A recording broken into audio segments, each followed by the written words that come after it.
கருணக்கிழங்கு வச்சு 2 நிமிஷத்தில் ரெடி ஆகிற மாதிரி ஒரு ரெசிபி பார்க்கலாம். இதுக்கு கருணக்கிழங்கை பொடியாக கட் பண்ணி வேக வச்சுருங்க. வேக வச்சுட்டு இதுக்கு ஒரு மசாலா ரெடி பண்ணலாம். 1 ஸ்பூன் கடலைப்பருப்பு, 1 ஸ்பூன் உளுந்தம்பருப்பு, 2 காஞ்ச மிளகாய், கொஞ்சம் கருவேப்பிலை. இதை வறுத்துக்கோங்க. வறுத்துட்டு பவுடர் பண்ணிக்கோங்க. ஒரு கொரகொரப்பாக அரைச்சிக்கோங்க. அரைச்சிட்டு இதை அரைக்கிற நேரத்துக்குள்ளே கருணக்கிழங்கு வெந்துடும். ஒரு 2 நிமிஷம் கூட ஆகாது அது வேகிறதுக்கு.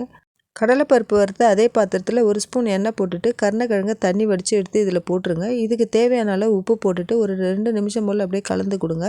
அது கலந்து கொடுத்ததுக்கப்புறம் கொஞ்சம் நல்லா ஃப்ரை ஆன மாதிரி இருக்கும். அப்போ இந்த மசாலா நம்ம அரைச்சி வச்சுருந்தாலும் அந்த மசாலாவை போட்டுருங்க.